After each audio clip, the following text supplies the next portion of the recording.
যে ধরনের সিমটমগুলোর কথা আপনি বললেন, এই ধরনের সিমটম নিয়ে যখন কোনো রোগী আপনাদের কাছে আসেন, সেক্ষেত্রে কি ধরনের ইনভেস্টিগেশন আপনারা করে থাকেন? ফার্স্টে তো আমরা সিবিসি, পিবিএফ বা কমপ্লিট ব্লাড কাউন্ট করব।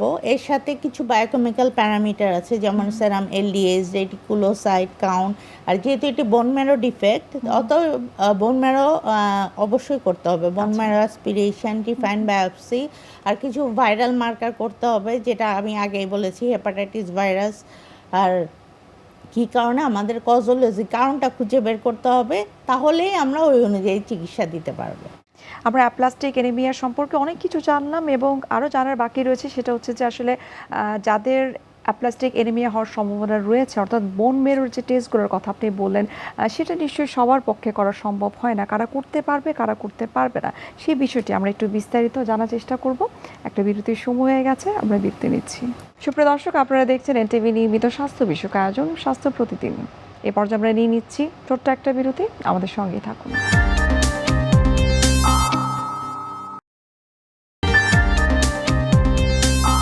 দর্শক, ফিরে আসলাম বিরতি থেকে। আপনাদেরকে অসংখ্য ধন্যবাদ আমাদের সঙ্গেই থাকার জন্য। যেমনটা আপনি বলছিলেন যে অ্যাপ্লাস্টিক অ্যানিমিয়ার ক্ষেত্রে বিভিন্ন ধরনের ইনভেস্টিগেশন করা হয়, তার মধ্যে বোন মেরোর যে আপনি বায়োপসির কথা বলছিলেন, তো এই বোন মেরোর বায়োপসিটা সেটা হয়তো অনেকের ক্ষেত্রে করা সম্ভব হয় না।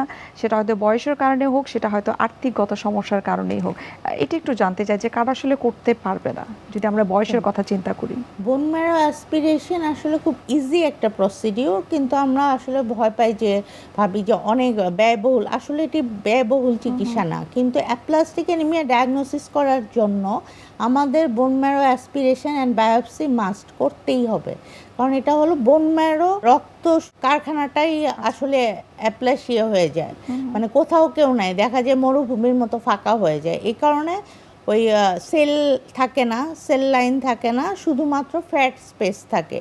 আমাদের বোন ম্যারো অ্যাসপিরেশন মাস্ট। আর যে কোনো বয়সেই বোন ম্যারো করা যায়, বাচ্চা থেকে শুরু করে বয়স্ক পেশেন্ট সবাই বোন ম্যারো করার জন্য এলিজিবল। আচ্ছা।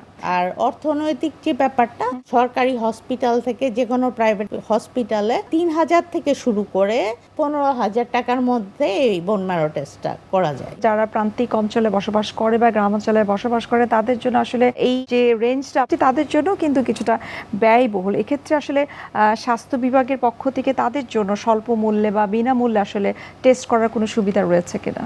সরকারি হসপিটালে এই চার্জটা আরও কম, যে 3,000 টাকার মধ্যে করা যায়। এটা জানি আসলে ব্যয়বহুল সবার ক্ষেত্রেই, সরকারি হসপিটালে রেঞ্জেই করা যায়। যেহেতু এটা বোন মেরো রিলেটেড, এক্ষেত্রে আসলে বোন মেরো ট্রান্সপ্ল্যান্টের কোনো ফাংশনস রয়েছে কিনা? জি, আমাদের সিভিয়ার আর ভেরি সিভিয়ার অ্যাপ্লাস্টিক অ্যানিমিয়া পেশেন্টদের ক্ষেত্রে, আর পেশেন্টের এজ যাদের হলো লেস দ্যান 40 ইয়ার্স, তাদের ক্ষেত্রে বোন ম্যারো ট্রান্সপ্লান্টেশনের একদম রোল আছে, একটি ইম্পর্ট্যান্ট একটা রোল। বোন ম্যারো ট্রান্সপ্লান্টেশন করলে এটা একদম সম্পূর্ণ নিরাময়যোগ্য রোগ। আচ্ছা, aplastic anaemia. Bone marrow transplant বাংলাদেশে খুবই সহজলভ্য। হ্যাঁ, বাংলাদেশে এই অ্যাপ্লাস্টিক অ্যানিমিয়া বোন ম্যারো ট্রান্সপ্লান্টেশনটা হচ্ছে। এখনও বোন ম্যারো ট্রান্সপ্লান্টেশন করার আগে আমাদের কিছু প্রসিডিওর করতে হয়, যেমন HLA টাইপিং করতে হয়, ভাই বোনের 100 ম্যাচ HLA ম্যাচ ডোনার লাগে। আবার এখনও দেখে হাফ ম্যাচ ট্রান্সপ্লান্ট, বা ভাই বোন যদি নাও থাকে, বাবা মার রক্ত দিয়ে হাফ ম্যাচ ট্রান্সপ্লান্ট দিয়েও করা যায় বোন ম্যারো ট্রান্সপ্লান্টেশন। আর আমাদের দেশেই হয়, প্রাইভেট সেক্টরে কেন, সরকারি সেক্টরেও হচ্ছে।